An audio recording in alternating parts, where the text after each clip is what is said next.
कांद्याचे बी घेण्यापासून 3000 रुपये किलो बी घ्यावं लागतं आणि ते टाकायचं, पावसाने जातं, त्याला निंदा हे करणं आणि कांदा जर आज 5 आणि 6 रुपये विकायचं तर कांदा आम्हाला परवडत नाही. कांद्याची गोण मागच्या वर्षी 8-9 रुपयाला होती, आज ती 22 ते 23 रुपयाला झाली. फक्त काय सांगितलं तर विकत आली म्हणून तिकडे गोण महाग झाली. याचं काय तर सरकार आम्हाला सबक सांगतो. आणि मग कांदे लावायला मजुरीला आहे ना आम्हाला 800 ते 900 रुपये पंतर पाठवून माणसं आणतो. कांदे काढलेला आम्ही 16-17 हजार रुपये एकरी लागतो. आज मी 500 गोण एकटीनं बऱ्याच पलटी मारलेली. आजच फक्त माझी पूर्ण झाली. आज दसकिरे होते म्हणून मी पिंपरीला दसकिरायला आली आणि मला डॉक्टरकडे जायचं म्हणून मी आज आंदोलनात उपस्थित राहिली. म्हणजे एवढे काळजी करून म्हणजे आम्हाला कांदा आहे ना, शेतकरी आहे ना, खताची गोण आहे ना 22, 10, 26, 1900 रुपयाला आहे, 24, 2200 रुपयाला आहे. साधे सुपर फॉस्फेट गेले ना 600 रुपयाला आहे. एक फवारणी मारायला गेले ना तरी 2000च्या कमी नाही. कांदा आहे ना आम्हाला कमी आम्हाला कांदा आहे ना 25 ते 30 रुपये आम्हाला पाहिजे. ते सरकारचं धोरण आहे ना सोडदार आहे. त्यामुळे ना शेतकऱ्यांचं अख्खं मरण झालेलं आहे. आज मजुरी बाईला आहे ना 400-500 रुपये शेतकरी बाई रोज घेत नाही. आज कांदा काढायला 17,000 रुपये एकरी. बराकीचं जर दुसऱ्याची भाड्याने जर बराकी घ्यायची असली ना मला आता 2,500 रुपये गाडी. मी 2 बराकीचे 2 गाडी घेतले, मला 5,000 रुपये भाडे द्यावं लागले.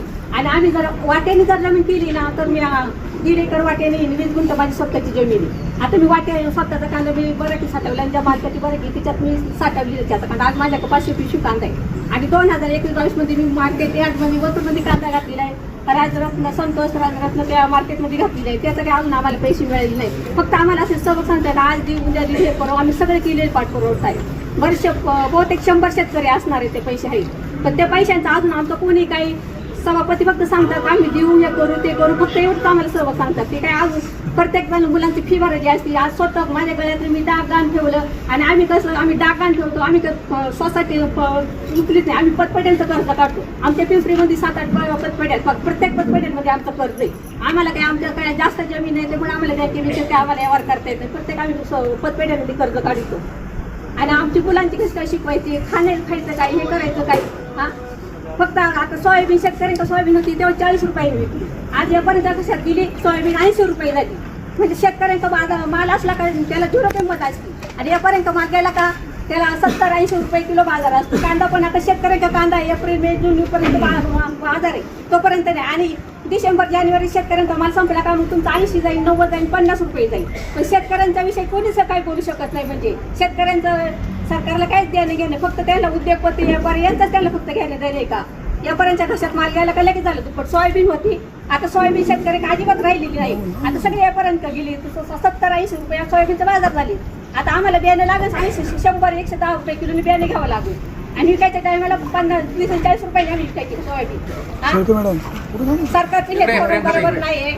त्यामुळे ना सरकारने ना शेतकऱ्यांनी एकजूट केली पाहिजे. कांदा आहे ना आज आहे ना 15 रुपये 80 पैशाचा कमी कांदा मार्केटमध्ये विकूनच दिला नाही पाहिजे. कमी काही आम्हाला हमी भाव आहे ना 25 ते 30 रुपये बाजार पाहिजे. एवढे मी बोलू माझ्या भाषा सांगतो.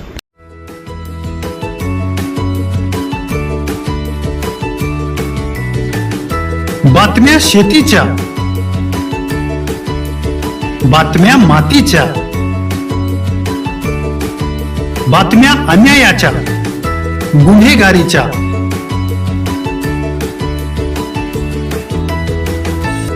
राजकारणाच्या आणि समाजकारणाच्या, शोषणाविरुद्ध बुलंद आवाज, जनसामान्यांच्या हुंकाराची गाज, सत्कार्याला प्रोत्साहन, दुष्कृत्याला अनुशासन, निर्भीड, निस्पृह, सडेतोड, बेधडक आणि रोखटोक म्हणजेच विघ्नहर टाइम्स. शोध बातमीचा, ध्यास सत्याचा. आपलं चॅनल, आपली बातमी. सबस्क्राईब तर कराच पण बेल आयकॉनवर क्लिक करायलाही विसरू नका.